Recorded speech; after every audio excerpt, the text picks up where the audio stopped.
Change তো অনেক কিছু করার আছে, চেঞ্জ অনেক কিছু করতে হবে। যতটুকু পারি চেষ্টা করবো যে মেন্টর হিসেবে থাকা। ওয়ার্ল্ড কাপ চ্যাম্পিয়ন প্লেয়ার আমার টিমেও ছিল, লুইস গার্সিয়ার মতো প্লেয়ার। বাংলাদেশ ফুটবলকে নেতৃত্ব দেওয়ার সুযোগ আপনার হয়েছিল, তো ওই এক্সপিরিয়েন্স থেকে যদি একটু শুনতে চাই, ওই সময়টা কেমন ছিল ফুটবলের, বা আপনার খেলার দিনগুলি সম্পর্কে একটু যদি সংক্ষেপে জানতে চাই।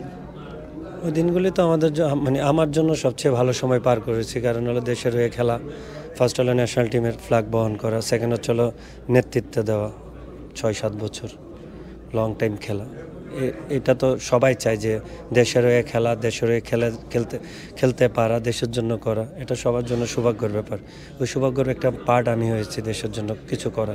জানি না কতটুকু করতে পেরেছি, বাট আমার কাছে মনে হয়েছে যে আমার যতটুকু চেষ্টা, আমার যতটুকু দেওয়ার, আমি তার চেষ্টা করছি তার থেকে বেশি দেওয়ার দেশকে। আপনি তো কলকাতাতেও যে খেলেছেন, তো কলকাতায় খেলার এক্সপিরিয়েন্স যদি বলতেন। দেখেন, আমি যে সময় আইএসএল খেলতে গিয়েছি, ওয়ার্ল্ডের বেস্ট প্লেয়াররা সবাই ওই লিগে ওই আইএসএল খেলতে আসা, মানে শুধু বেস্ট প্লেয়ার না, ওয়ার্ল্ডের champion, world cup champion player আমার টিমেও ছিল, লুইস গার্সিয়ার মতো প্লেয়ার, ডেল পিয়ারোর মতো প্লেয়ার, মার্তারাজ।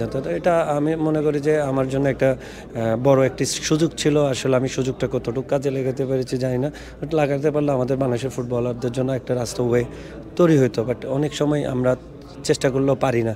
কিন্তু আমি বলবো যে ওই যে স্ট্যান্ডার্ড, এটাই স্ট্যান্ডার্ড, আর আমাদের স্ট্যান্ডার্ডের মধ্যে অনেক আকাশ পাতাল স্টিল নাও ডিফারেন্স আছে, তখনও ছিল, এখনও আছে। কেন ওদের যে সুযোগ সুবিধা, ওদের যে সিস্টেম, ওয়ার্ল্ড ফুটবলে ফলো করা, এটা আমাদের দেশের এখনও পর্যন্ত ওই জায়গাটুকুতে যেতে পারি না আমরা। দলবদলের খবরে একটা নিউজ থাকতো, মামুনুল মোটা অঙ্কের টাকায় ক্লাব পরিবর্তন, তো এই ব্যাপারগুলো কেমন দেখতেন, আসলে কেমন ছিল এক্সপিরিয়েন্স? আসলে টাকাটা তো বিষয় ছিল না, বিষয় ছিল হলো একটা টিমে খেলবো, টিমটাকে চ্যাম্পিয়ন করাবো। কারণ আমরা তো আসলে বাস্তব বলতে আমরা তো আবানি মডার্নে ঘিরে ছিলাম না দুই দলে, যেটা স্বাধীনতার পর ছিল আবানি মডার্ন, দুই দলই দুই টিমে মানুষ বেশিরভাগ খেলতো, আমরা তো ওইরকম ছিলাম না। আমরা নতুন টিম আসতো, নতুন টিমের পরিপ্রেক্ষিতে ওই টিমকে কীভাবে চ্যাম্পিয়ন করা যেত, আমরা চ্যাম্পিয়ন উদ্দেশ্যে আমরা অনেক প্লেয়ার তারা নিত এবং আমাদেরও নিত, এইসব করে যেতাম। টাকার পরিমাণটা আসলে আমরা কোনো সময়, আমি মনে করি না আমি ওইটাকে গুরুত্ব দিয়েছি। আমি দিয়েছি যে ওই টিমকে চ্যাম্পিয়ন করাইতে পারলে আমি মনে করি যে ওই টিম যদি থাকে আরেকটা পরাশক্তি বাইর হলো, এরকম করতে করতে কিন্তু 4-5টা পরাশক্তি বাইর হয়েছিল, 2টা পরাশক্তি থেকে 4-5টা পরাশক্তি আসছে। এই ধরনের পরাশক্তি বাইর করাটাই ছিল আমাদের মূল উদ্দেশ্য। সামনে বাফুফের নির্বাচন, নতুন প্রেসিডেন্ট যেই আসুক তার কাছে কি চাওয়া থাকবে ফুটবলের পরিবর্তনের জন্য? 65% পর্যন্ত বিদ্যুৎ বিল সাশ্রয় করে আপনাকে রাখে প্রশান্তিতে। ওয়ালটন ফ্যান হাওয়া বদলে দেয়। উনি তো নিজে যে আসুক, তারা তো 17 বছর বলেন, স্বাধীনতার পরও বলেন, সব কিছু আই থিঙ্ক স্বাধীনতার পর না হলে তাদের যতটুকু বুঝ হয়েছে 90 দশকের পর থেকে সবাই এই প্রেসিডেন্ট সেক্রেটারি কে ছিল সবাই জানার আছে। চেঞ্জ তো অনেক কিছু করার আছে, চেঞ্জ অনেক কিছু করতে হবে, ফুটবলারদের সাথে করতে হবে। আমরা যদি এখন ব্যক্তি স্বার্থ দেখি তাহলে ফুটবলকে আগানো যাবে না। আপনার ফুটবলারদের সাথে অনেক কিছু চেঞ্জ করতে হবে।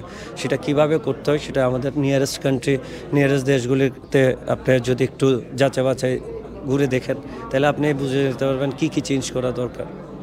মামুনুলের ফুটবল নিয়ে ভবিষ্যৎ পরিকল্পনা যদি জানতে চাই। এখনও পর্যন্ত এরকম কোনো চিন্তা করি নেই, খেলতেছি, যেদিন খেলা ছাড়বো ফ্যামিলিকে টাইম দিব।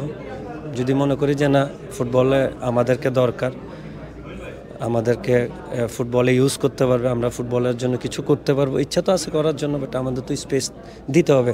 এরকম না যে আমি আইসা একটা জায়গায় বসে গেলাম, এটা তো আর সৌন্দর্য না, এটা সৌন্দর্য না। দলগোল সব কিছু মিলে যদি আমি আমাদের রাজনীতিক ফ্যামিলি চিন্তা করে যদি কেউ কারোর দিকে যদি ঢুকে যায়, এটা কিন্তু ফুটবলের জন্য ভালো না। আমি বলবো যে এটা ফুটবলের জন্য আপনার ভালো করতে গেলে আপনাকে বুঝতে হবে ফুটবল নিয়ে যারা কাজ করতে চাই, যদি কাজ করার সুযোগ থাকে, আমাদের স্পেস থাকে, সেটা যে জায়গায় হোক, সেটা অফিসিয়ালি হোক, সেটা কোচিং লেভেল হোক, সেটা আবার আপনার জুনিয়র লেভেল হোক, ডেভেলপমেন্টে হোক, যদি হয় সুযোগ আসে ইনশাল্লাহ কাজ করার জন্য তো রেডি আছি। অলরেডি বি লাইসেন্স করেছি, এখনও চিন্তা করি না কোচ হিসাবে থাকবো নাকি, বাট যতটুকু পারি চেষ্টা করবো যে মেন্টর হিসাবে থাকা, প্লেয়ারদের সাইকোলজি নিয়ে কাজ করার, প্লেয়ারদের আত্মবিশ্বাস বাড়ানো।